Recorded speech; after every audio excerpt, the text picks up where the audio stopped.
Welcome back to Left of Boom. I'm your host, Hope Hodge-Seck, managing editor for Military.com. Today's guest is so interesting and the topic so timely that I'm eager to dive right in. It wasn't so long ago that the notion of a military space force conjured up images of Star Trek and other fictional future worlds. But our own world is changing.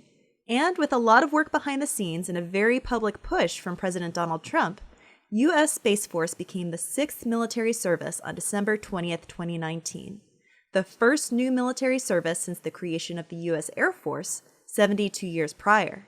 There's no roadmap and no guidebook for creating a new military service's character and values, and 1,000 choices have yet to be made, from uniform design to even what to call these new space operators. And at the heart of all those decisions is Chief Master Sergeant Roger Towberman, senior enlisted leader of the Space Force. He joined the fledgling service after a distinguished 30-year career in the Air Force that saw decorated service in Iraq and Afghanistan.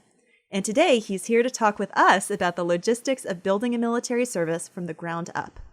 Chief Master Sergeant Towberman, welcome to the show. Thanks. It's great to be here. I really appreciate it. So it's now about 6 months since the first new Academy graduates joined Space Force, and about a month since thousands of enlisted members began transferring in. So can you start off by providing a snapshot of what it's like right now to be a brand new officer or enlisted transfer in this service that is so very new? Well, right now for me, it's a lot less lonely than it was from April and into May. We were kind of by ourselves, and I was the only enlisted person until last month. So it's great to see the big smiles, the energy, the cool blue name tapes, the Space Force patches. Like it's really exciting to get this physical feedback of what we knew was going on. Like, people are excited about this, and to see them walking around the Pentagon, to see them when we get out and visit folks, it's just really, really neat to finally be sort of growing our ranks and have a couple thousand people join us, and more to come with a new list of transfers being released at the end of the week. And I mean, it's just really, really exciting, and it still feels a lot like work, but it's starting to feel very real and like we're getting somewhere, and it's really exciting. I mean, we're just smiling every day. That is so cool. And talk about being a plank holder. So you personally, you've been a member of the U.S. Air Force for 30 years. So what is it like being asked to change military services when you have identified with the Air Force as an Air Force officer for 3 decades? It wasn't for sure, because I'm not a space person by trade, right? So I grew up as an intel guy and an airborne linguist, and a proud airman for, like you said, for 30 years. And so it wasn't like a no-brainer decision for me. It was something that, I really thought hard about. I talked to a lot of people about, and as we kind of thought, as things were sort of coming into focus, and this future, this path was starting to really look like, wait a minute, this is going to happen. Because to be honest, we didn't think about it at all until all of a sudden we were thinking about it. Like, it just like, boom, like this is real. Like, we've got to kind of work through it. And so, I talked to great teammates and friends and mentors, and we walked through everything. But maybe more important than anything else, and I learned this many years ago. I was told that as a senior enlisted leader, that the relationship with your boss is always going to be more important than the position. Like, it may sound like a fancy, cool job, but if the relationship with your boss isn't great, it's not going to be a great job. It's going to be terrible. And so probably most influential in all of it was that I believe that our Chief of Space Operations, General Raymond, there's not a better boss I could have. There's not a better leader to have leading the Space Force. And so when he asked me if I would be his teammate, that was just the easy part of it was, man, I get to work with this guy some more and get to be part of this family. All the rest of it, was part of the math as well. But the most important thing was I get to have this great leader and work for a great human being that cares about other human beings and wants to get this right. And that made it easy. All the rest of it, the opportunity in front of us, it's just really neat. I got the great fortune of talking to Sir Richard Branson last year. And he had said something years ago, and we both spent time as youths working in record stores. So I started out talking about record stores. But he said something, I might get the quote wrong, but he basically said that he thought all great business ideas came out of frustration. And I talked to him about that. And it really, I think, apropos to a lot of things I'm excited about. There were things that during my career I'd be like, man, like, couldn't we do this a little differently? Wouldn't I like? And to have this opportunity to kind of toy around with ideas, some of which were born out of frustration, some of which were just born out of brainstorming, like, wouldn't it be cool to try this? And now we have this opportunity to try some of these things that a larger service just doesn't perhaps have the opportunity to do. That's really neat for me, just the creative type in me just says, man, this is fun. A blank canvas is fun to paint on. Well, talking about that adversarial in a very positive sense perspective, the existence of Space Force, it's been greeted with skepticism, to say the least, from well before it was even started. Many Air Force leaders were not even on board with its creation for various reasons. And I'm sure you've had a lot of opportunity to perfect that perfect Space Force elevator pitch about the why of its existence. So what is it you say these days to explain what Space Force is and convince people that it's necessary and needed as part of the military? I mean, it's important that we are prepared to talk about it because unfortunately it's just not a topic with as broad and general awareness as it could be. And so it is something that we've put a little bit of time in. And this sort of tagline, we need assured access to and freedom to maneuver in space, that's easy to say. It doesn't necessarily create this felt need in a listener to say, okay, and that's important. And so, I normally start by reminding people that this is a long journey, a 2-decade bipartisan journey, that these first conversations happened around the turn of the century, and that there were commissions that were asked to give thoughts, and that this inevitability was being predicted almost 20 years ago. And so I think that that's important to say, hey, we've been paying attention to this for a long time. And our adversaries have been paying attention to this for a long time, as they've been paying attention to everything. And the reality is that the benign and uncontested and uncongested space environment of the 90s no longer exists. It hasn't existed now for several years. And so I think that as we talk about the Chinese launching anti-satellite technology, as we talk about experiments that we can all read about in the news today, and I'm so happy that we are reading about them in the news, it's a little easier to point to this and go, think about your life. Think about what's important to you when you pick up your cell phone, or when you log onto a computer, or when you expect the trains to run on time if you live in Europe, or, because this is a coalition conversation as well. If you want that ATM to work, you need assured access to and freedom to maneuver in space. And frankly, there are people that hold that at risk, and they've made very physical and open demonstrations that if they would like to, they could shut some of that stuff off. And so I think with those kinds of understandings, I think we start to open the minds to go, okay, maybe we do need to pay attention to this. So that's normally where I try to focus is, how does this relate to you? It's interesting when we talk to our allies and partners, a lot of times it's not the Department of Defense or their military departments that are leading the conversation. It's their commerce departments, it's their transportation departments, it's their treasury. These are people that are keenly aware of the importance in space, and in some of these other nations. Sometimes we're a little bit behind, I would say, the public knowledge on this and how important this is to me getting paid, or me going shopping, or me finding my way to the play I want to see tonight. Those things are beyond convenience at this point. They really are fundamental to our freedom and the way that we live. And we've got to make sure that we continue to be able to use them as freely as we do. You talked about civil, even commercial institutions paying a lot more attention in the past to space, and your conversations with Richard Branson of Virgin Galactic. What was the feedback that he gave you? And are you staying in touch with him? Is he looking to see how Space Force progresses?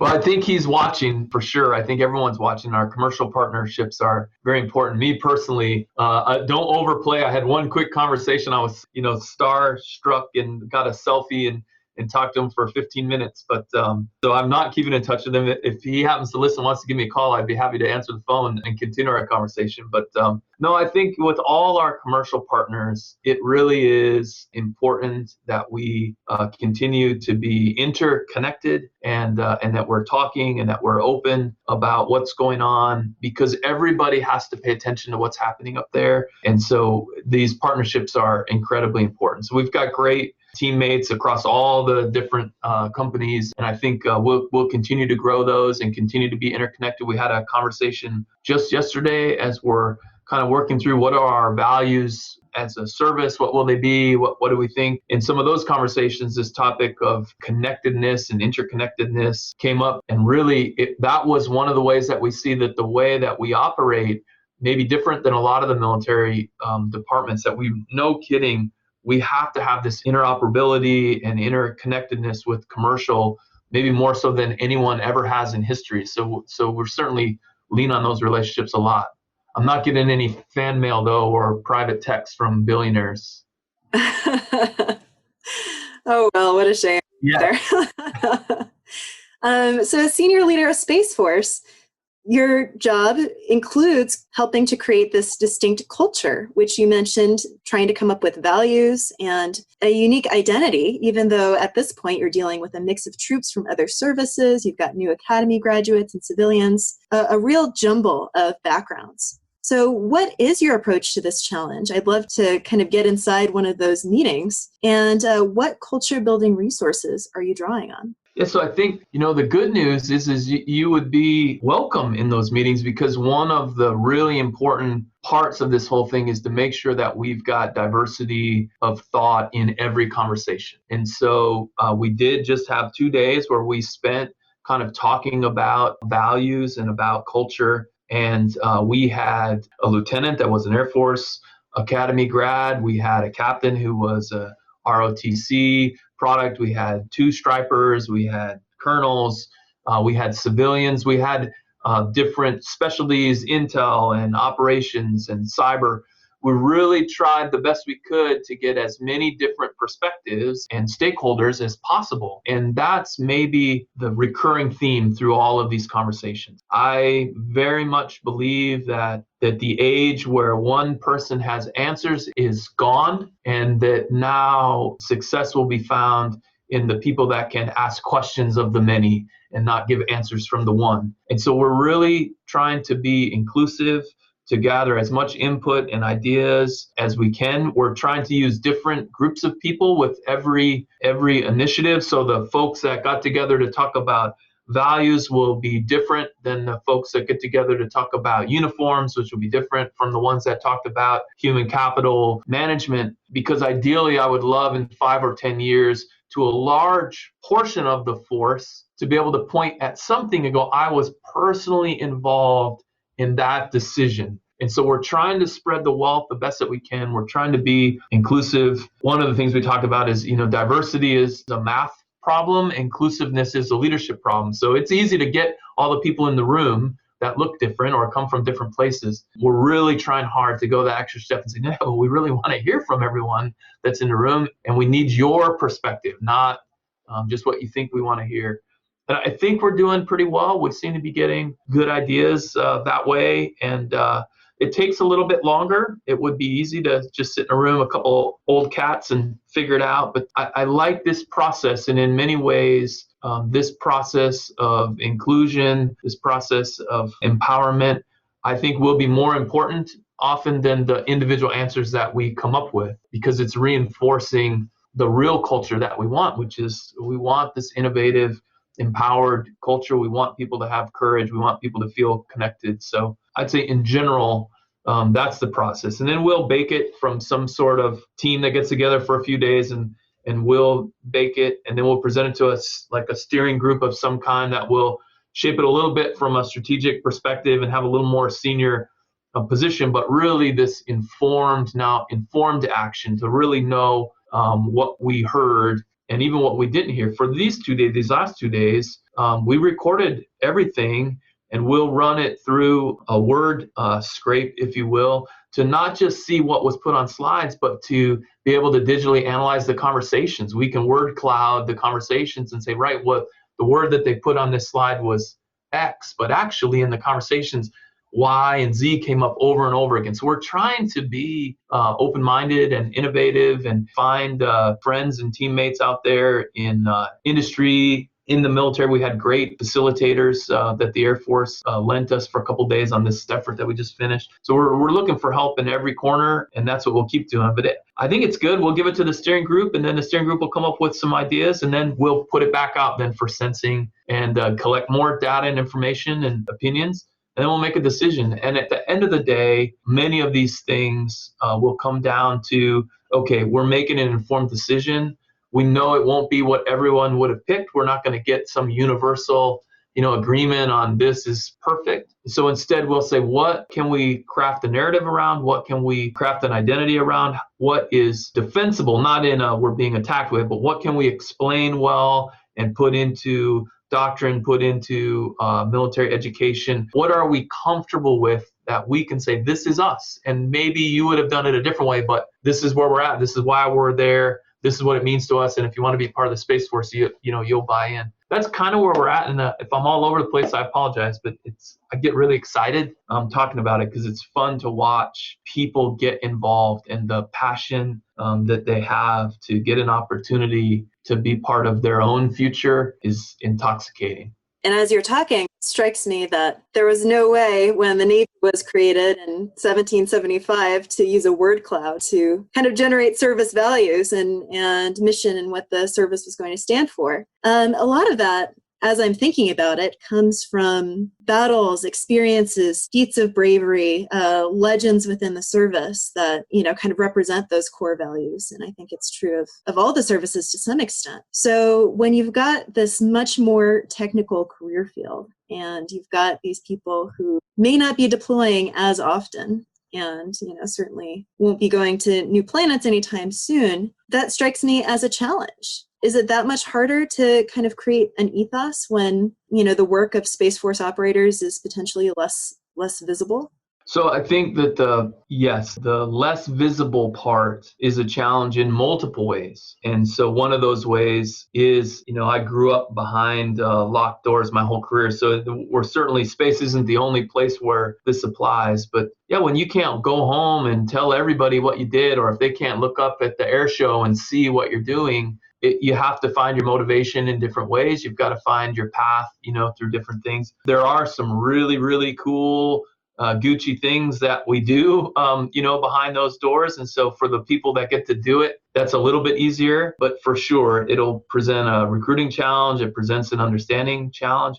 Maybe most importantly, it can present a deterrent challenge. And we have to remember that that's our number one priority, right? Is to deter conflict. And in order to deter, you've got to be able to reveal what you can do. If nobody knows what you can do, why would that enter into their risk calculus? And so we're working through that as a service, and our teammates at U.S. Space Command working through that as well, of a kind of general strategy of how do we reveal as much as we can, right? We need to reveal to deter and conceal to win kind of thing. And so how do we work through that? So I think there are definitely challenges with the nature of the job. I think we're okay. I think most of the time when people are happy or sad or frustrated or energized about what they're being asked to do, it's often a matter of expectation management more than it is the actual thing, right? So you bring up obviously the physical component of war. People endure incredible suffering. If they're expecting to endure it, they get through it pretty well. We're pretty resilient as human beings. At the same time, if they're not expecting, one pee under 20 mattresses can ruin my evening sleep if I wasn't expecting it to be there. So I think we meet this challenge by being open and honest about what's happening, that it is an intellectual pursuit. It's no less important to the war effort. It will require the same keen minds and agility and strategy and defeating the enemy. All of those things that are present in any kind of warfare are present in space. But yeah, I'm not going to ask you to physically grab a bayonet and charge at someone. And for some people, that's great news, right? Because mentally they're into it, and they love the strategy, and they love the concepts, and they love the puzzles, and they want to figure it out. They're not interested in in charging a hill. So we think there's a niche there for us where we can comfortably rest and find the recruitment that we need, the accessions that we need, and get the retention that we need, because as long as we're being open and honest, and as long as there's legitimate meaning in what people are doing, the physicality of it, I think we can deal with. I should say the lack of physicality we can deal with. We'll be right back. Hey Left of Boom fans, this is Amy Bouchatz, Executive Editor of Military.com. If you're looking to keep up with all the news and information you need to make your military or veteran life successful, we've got the perfect resource. Military.com is packed with need-to-know intel on everything U.S. military. From pay and benefit calculators to the latest from your military service to deep dives into Pentagon policy, Military.com's reporters and editors are on top of it. Find more at Military.com. Now, back to Left of Boom. So we've been anxiously awaiting news on one specific piece of information, which is what Space Force professionals will be called. And every leader I've talked to keeps saying a decision is right around the corner. So can you take us inside that process specifically, and who is helping to make that decision and why it has taken so long? We talk a lot here about the difference between one-way decisions and two-way decisions. And two-way decisions that, hey, if we don't like the way this is playing out, we can just reverse it. We're making those a little quicker. We're making those in different locations with different input. The one-way decisions by nature, because we feel they're irreversible, and this is one of those. This is an irreversible decision. Once we decide, we're going to live with it. And so it requires, and I think we're obligated to our future, space wallas, whatever we call them, we're obligated to them to get this right, because we're going to hang this moniker on them forever, into perpetuity. And so the specifics of that are frankly not all that interesting, but it really is about, okay, have we looked at it from every angle? Is there any way this might go wrong? Is there any way that this could take on a different identity than we want? Have we really sensed it thoroughly? Have we talked to everyone that we need to? Have we included other service input, because we're going to be looking at them to transfer in a couple years? Like, how is all of this play out? And it just frankly takes a little bit of time to go through that rigor on these one-way decisions. I don't want to sound like quote unquote everyone else. I do think we're close.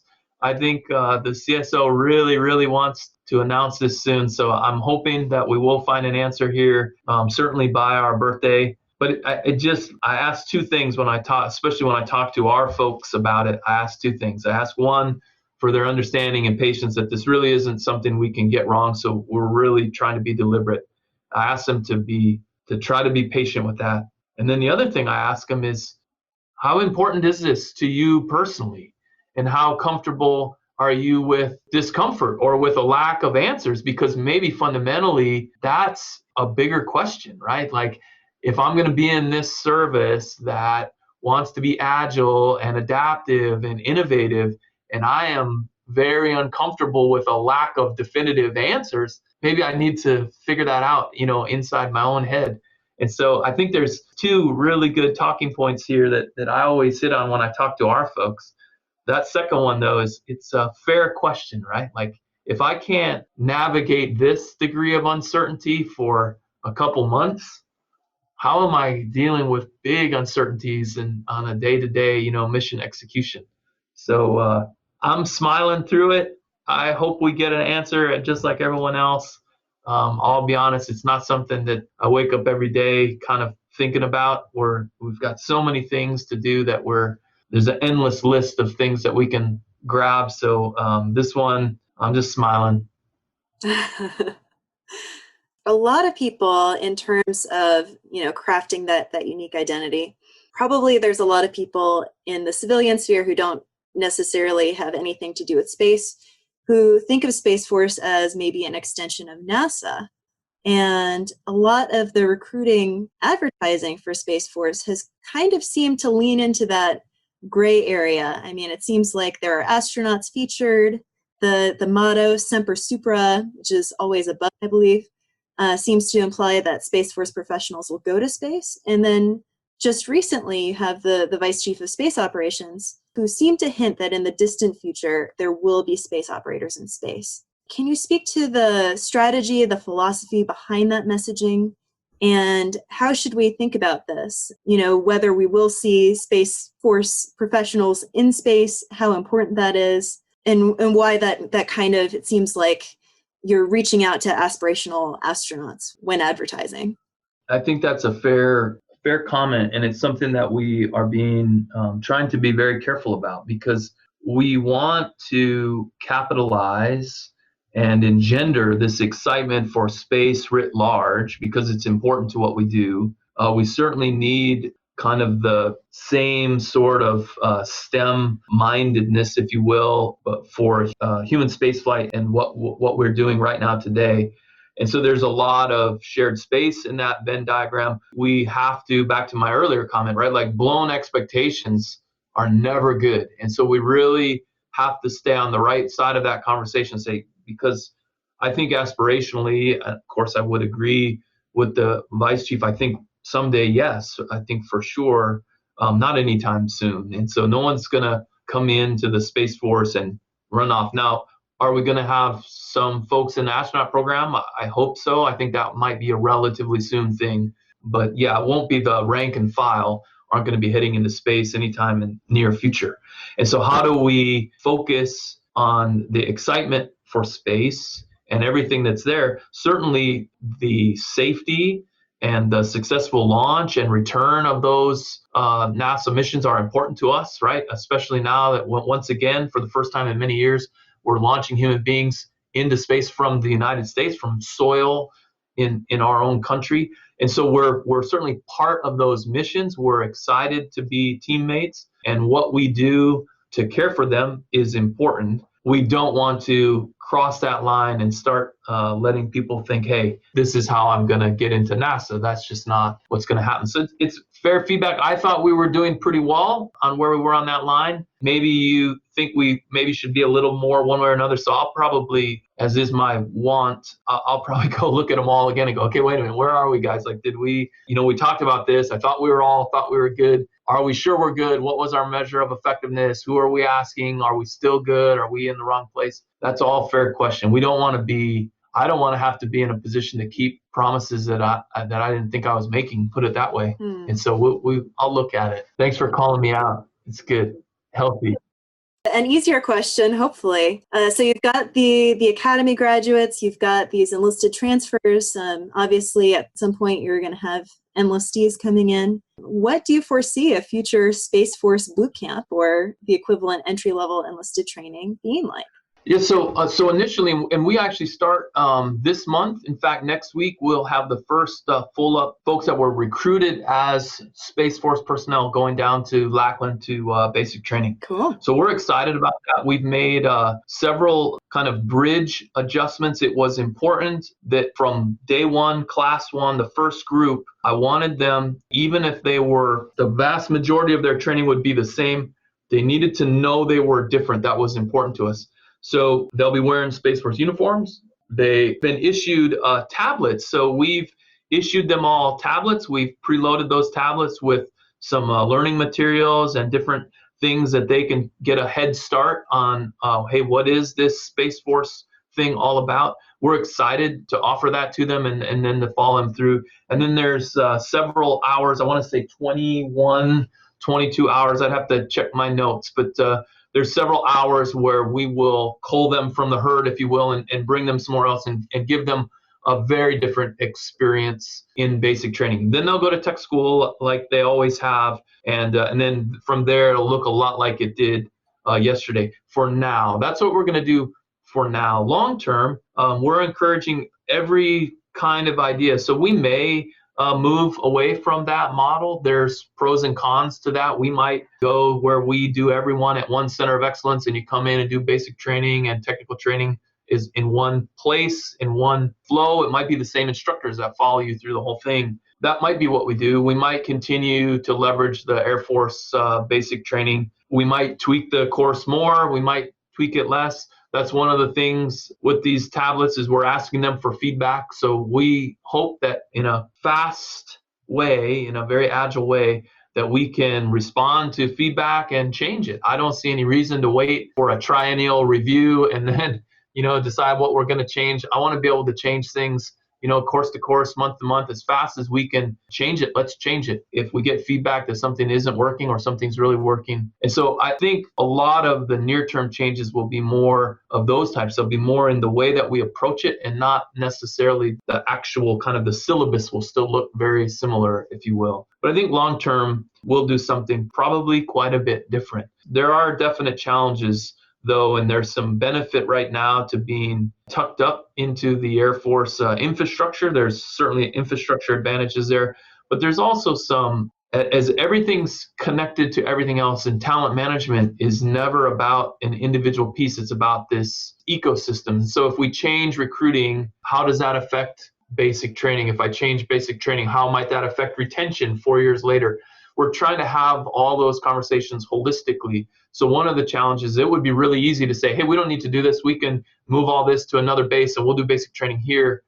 How does that affect recruiting? Because right now, I can kind of use the larger Air Force machine to, if we have a bad week of recruiting, it doesn't matter. Those numbers are spread across the hundreds and thousands of folks. It's okay. It absorbs it. If I'm all by myself and I've got 328 people a year to put through training, I might have a different math problem with recruiting. And so we want to make sure that we know how that all affects. I might have a different math problem with tech training. And so we don't want to attack something that's just good for basic military training. We always want to attack things that are good for the whole ecosystem. That might be a longer answer than you wanted, but that's, again, maybe if you learn nothing else today, know that we certainly aren't just letting things happen. Like nothing's happening because of habit or accident. We're trying so hard to think through things the best we can and come up with the best possible answers. I mean, we're really putting a lot of thought into it. Doesn't mean we'll get it all right. I know that we won't get it all right,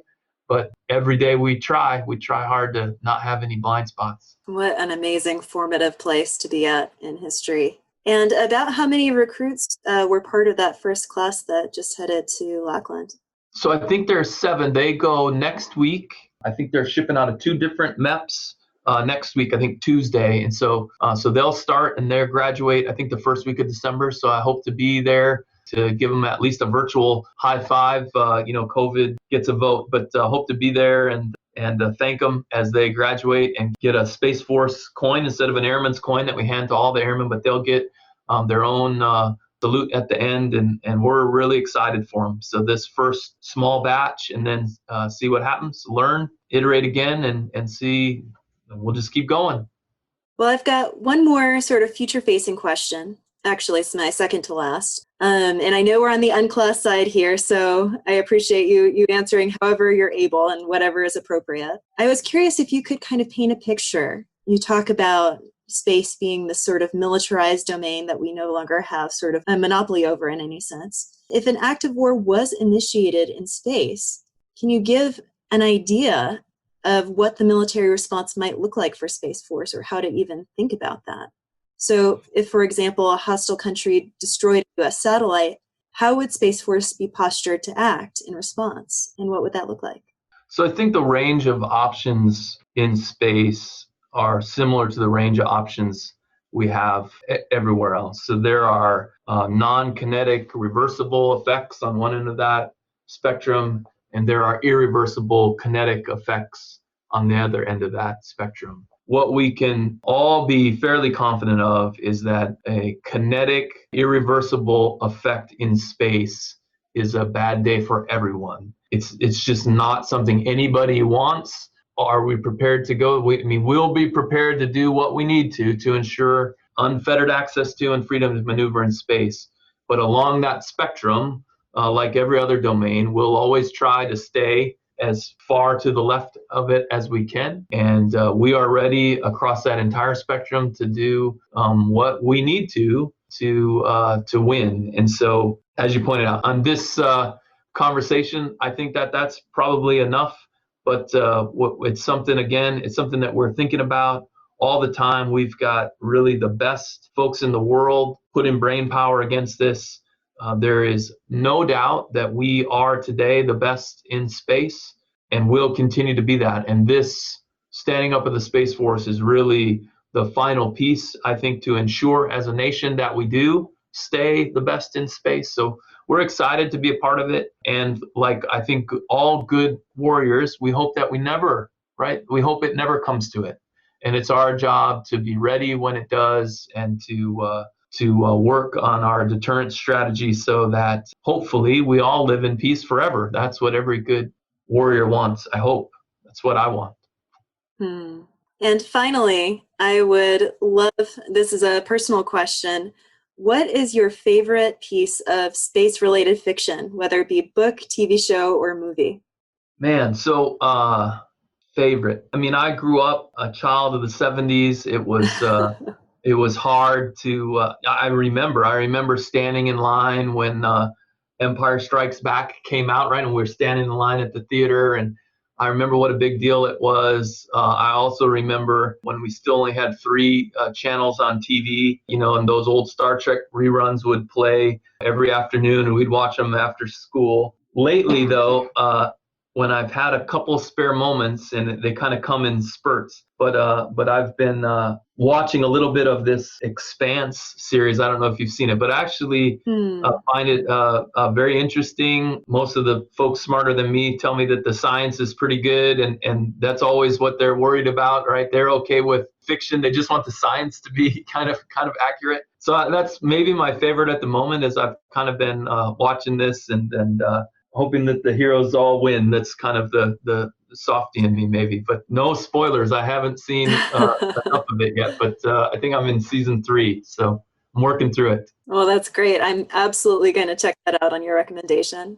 Thank you so much for taking the time to speak with me. This has been just the coolest conversation.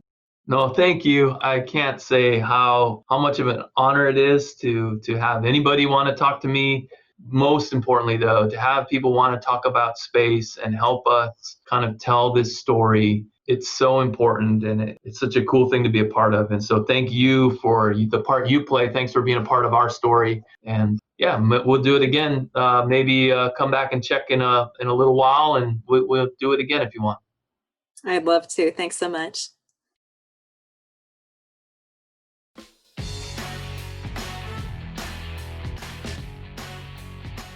Thanks once again for joining us at Left of Boom. Do you have a Space Force question we didn't get to in today's episode? Send me an email at podcast@military.com and let me know. And we're once again looking for topics to tackle in future shows. So I'd love to hear your ideas and suggestions and constructive feedback. If you like this interview, please give us some love by subscribing to Left of Boom and leaving a rating so other people can find the show. It's free to do, and it really helps us out. And remember that you can find all the news and information about the military community every day at Military.com.